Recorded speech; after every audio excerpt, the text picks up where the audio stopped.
Ever wonder what radio operators actually carried into World War II battlefields? The gear was heavier and more crucial than you'd think. These men kept armies connected, coordinated attacks, and often decided who lived or died with every transmission. Starting off with iconic man-pack transceivers, SCR-300 walkie-talkie US backpack radio.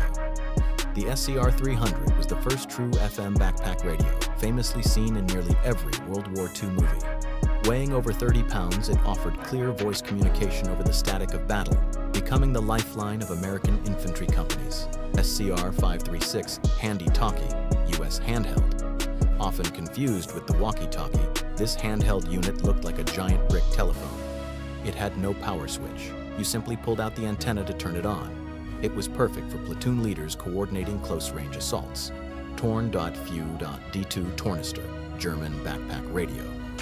This was the workhorse of the Wehrmacht. Carried in the back, this heavy VHF transceiver featured distinctive protective covers and complex tuning knobs, allowing German units to coordinate their famous blitzkrieg tactics.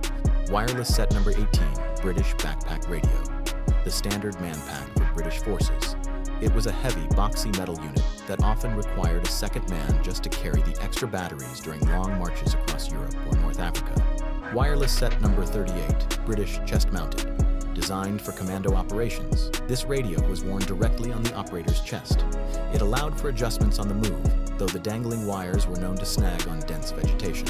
Feldfunksprecher, German infantry radio, known as the field radio speaker, this compact German unit operated on high frequencies. It was designed specifically for frontline infantry to talk over short distances without relying on fragile telephone wires. Moving on to essential audio and signal hardware. Dual-ear headset. These heavy-duty headphones clamped tight against the ears to block out the roar of artillery. They allowed the operator to focus solely on the faint crackle of incoming Morse code or voice commands. Throat microphone, laryngophone, strapped tightly around the neck. These microphones picked up vocal cord vibrations directly. This allowed operators to whisper orders without the enemy hearing or shout over tank engines without audio distortion. PTT, push-to-talk. Handset resembling a standard telephone receiver, this rugged handset featured a butterfly switch in the center. You pressed it to talk and released it to listen, a simple mechanism that held up under fire. Telegraph key, Morse code. When voice signals failed due to distance or heavy static, the telegraph key was the backup. A skilled operator could tap out dots and dashes to cut through interference that would scramble a human voice. Sectional whip antenna, these flexible metal rods screwed together to gain height. While a tall antenna boosted signal range significantly, it also made the radio man a high-priority target for enemy snipers. Long wire antenna spool for long-range transmission from a stationary hideout.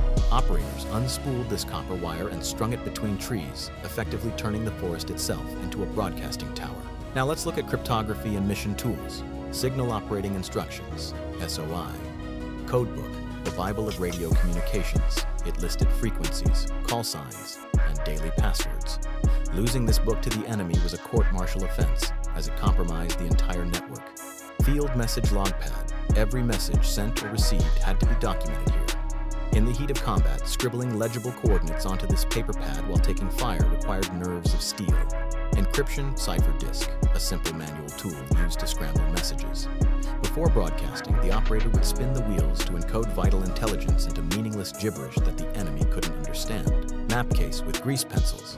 This clear canvas or leather pouch protected topographical maps from the rain. Grease pencils allowed operators to mark friendly positions and wipe them clean as the front line shifted. Synchronization. Watch, precision was key in modern warfare. Artillery barrages and infantry pushes relied on every operator's timepiece being perfectly synchronized to the exact second. Right-angle flashlight, red filter, clipped to the harness. This light pointed forward while keeping hands free. The red lens filter allowed operators to read codes and maps at night without ruining their natural night vision. Finishing off with loadout and personal defense.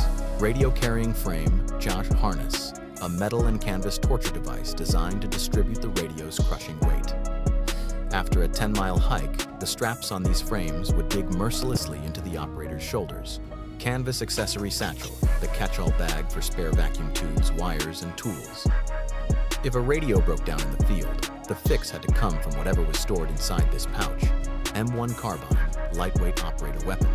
Because the radio was so heavy, US operators carried this lighter rifle. It offered less range than the standard M1 Garand, but gave the radio man a fighting chance when combat got up close. Wire cutters, useful for setting up antennas, these were also vital for sabotage. Operators used them to cut through enemy telephone lines or clear barbed wire obstacles during a retreat. Signal flare pistol.